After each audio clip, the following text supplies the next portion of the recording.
E aí, tudo certo? Sabe uma coisa interessante? Os muros da nossa cidade, eles falam o tempo todo. E hoje a gente vai tentar entender o que eles estão dizendo.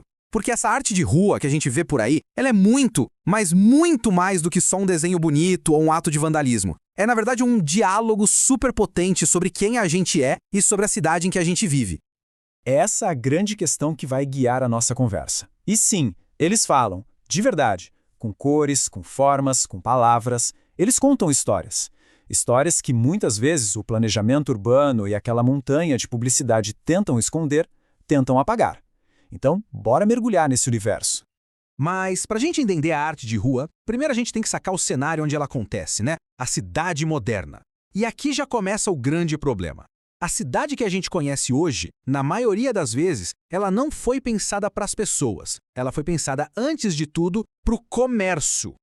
Pensa só, a corrida pela tecnologia, pelo progresso, tudo isso movido por uma lógica de mercado, acabou criando um cenário de fábricas, comércios, serviços.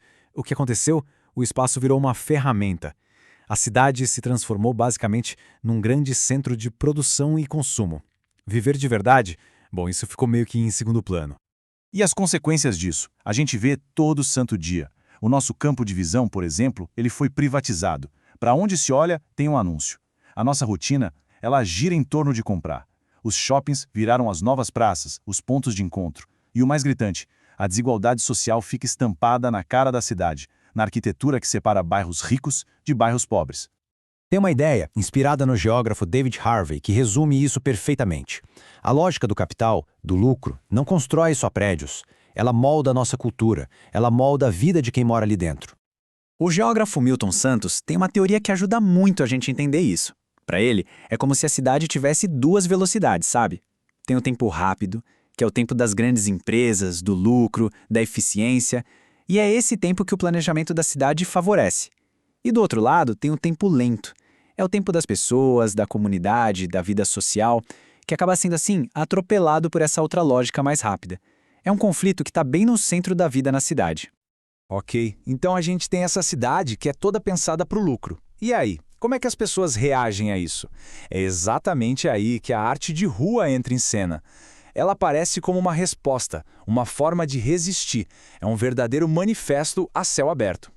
Para pensar um pouco. Se cada muro que a gente vê é basicamente um outdoor tentando vender alguma coisa, o que acontece quando alguém usa esse mesmo muro para expressar uma ideia, ou um sentimento, uma crítica? Isso vira um ato político, na hora. É uma resposta direta a essa transformação de tudo em mercadoria. É uma tentativa de tomar de volta a história que a cidade conta visualmente. E esse movimento todo tem até um nome. É o direito à cidade. Quem falou muito sobre isso foi o filósofo Henri Lefebvre. Para ele, não é só sobre usar a cidade. É sobre o direito de todo mundo que mora nela, de participar da construção dela, de transformar ela. E a arte de rua, bom, ela é talvez a forma mais clara, mais visível dessa reivindicação. Então, resumindo, por que a arte vai para as ruas? São vários motivos, né? Primeiro, ela ocupa um espaço que está vazio, a falta de lugares públicos para a arte. Ela também peita o monopólio da publicidade. Ela tira a arte daquele pedestal dos museus e galerias e leva para todo mundo ver.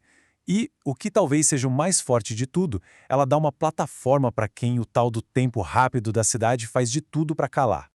Beleza. Mas quando a gente fala arte de rua, a gente não está falando de uma coisa só, né? Tem uma distinção aqui que é super importante e que muita gente confunde. A gente precisa entender a diferença entre o grafite e a pichação. Olhando para a história, os dois surgem mais ou menos na mesma época, lá pelos anos 60, e com objetivos parecidos: marcar território, expressar uma identidade. Só que os caminhos deles começaram a se separar, principalmente quando a cultura hip-hop chegou com tudo no Brasil, lá nos anos 80, e trouxe uma estética toda própria para o grafite. Vamos dar uma olhada aqui para entender melhor. A grande diferença, o pulo do gato, está na intenção. O grafite geralmente quer ser reconhecido como arte. Ele quer conversar com todo mundo, se preocupa com a técnica, com a beleza da coisa. Já a pichação, o objetivo dela é outro. É a transgressão, é o protesto. A comunicação ali é mais fechada. É um código para um grupo específico. É um jeito de desafiar a ordem. Por isso que a gente, como sociedade, enxerga os dois de formas tão diferentes. E olha, a relação entre os dois mundos é bem tensa, viu? Muitos pichadores olham para o grafite e pensam, pô, se vendeu, porque o grafite foi aceito, virou trabalho, é contratado, e eles veem isso como uma traição ao movimento de contestação. Do outro lado, muitos grafiteiros olham para a pichação e falam que é só vandalismo mesmo, que não tem a intenção artística que eles tanto prezam. É uma treta interna que diz muito sobre o que cada um busca. Tá, e no fim das contas, como é que tudo isso se amarra? É que todas essas intervenções, seja um grafite super elaborado ou uma pichação que desafia a lei, estão fazendo uma coisa muito poderosa. Elas estão reescrevendo a narrativa oficial da cidade. E esse ponto aqui é chave. O que essa galera mostra é que você não precisa ser de uma elite ou estar dentro de uma universidade para produzir cultura. Nada disso. Ao transformar o muro em tela, eles estão gritando para o mundo que a criatividade, que a cultura, pertence a todo mundo e a todo lugar. Pertence ao espaço público. Essa ideia resume bem essa transformação. A cidade deixa de ser só um amontoado de prédios e ruas, um cenário parado, e vira um palco. Um palco super dinâmico, onde a cultura está borbulhando e os conflitos da sociedade são disputados ali, visualmente, na frente de todo mundo. Então, o que a gente leva disso tudo? É que cada rabisco, cada cor, cada palavra no muro não é só tinta. É parte de um diálogo muito maior. Um diálogo sobre de quem é a cidade, afinal. Sobre poder, sobre pertencimento e sobre o direito que todo mundo tem de deixar sua marca no mundo. É a nossa história sendo escrita, ali, em tempo real. E para fechar, fica uma provocação.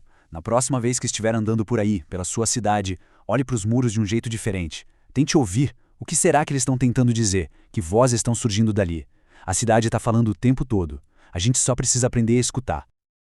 Considere contribuir com este canal para que possamos investir em mais recursos a fim de aumentarmos o alcance e produção de mais conteúdos. Pix na descrição deste vídeo.